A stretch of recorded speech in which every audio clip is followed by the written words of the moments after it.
الحمد لله الذي جعلنا من المتمسكين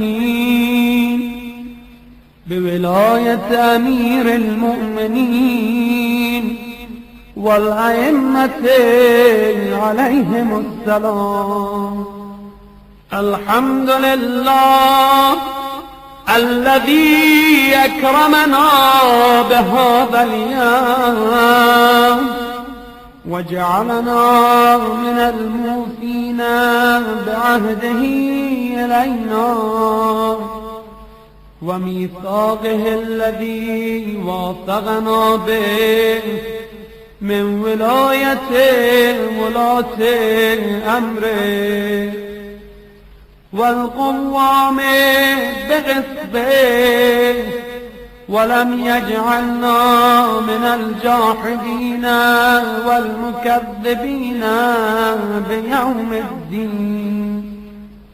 الحمد لله الذي جعل كمال دينه وتمام نعمته بولاية أمير المؤمنين علي بن أبي طالب عليه السلام